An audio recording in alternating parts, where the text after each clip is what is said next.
চট্টগ্রামের জলাবদ্ধতা নিরসন পরিস্থিতি সরজমিনে দেখতে গতকাল সন্ধ্যা ৭:৩০ নগরীর প্রবর্তক মোড় পরিদর্শন করেছেন স্থানীয় সরকার, পল্লী উন্নয়ন ও সমবায় LGRD প্রতিমন্ত্রী মীর শাহ আলম এবং চট্টগ্রাম সিটি কর্পোরেশনের মেয়র।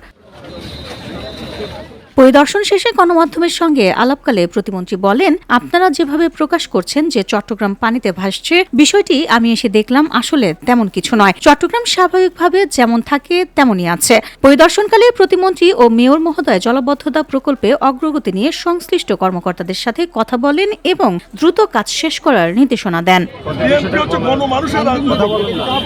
বিএনপির পক্ষ থেকে আমরা অবশ্যই চাবো যে মানুষের যাতে ভোগান্তি এবং কষ্ট না হয়। মেয়র মহোদয়ের প্রতি আমি কৃতজ্ঞ এবং ধন্যবাদ জানাই। উনি কিন্তু আপনাদের জন্য দিনরাত কাজ করছেন এবং ভবিষ্যতে করবেন ইনশাআল্লাহ। VOD Bangla news desk.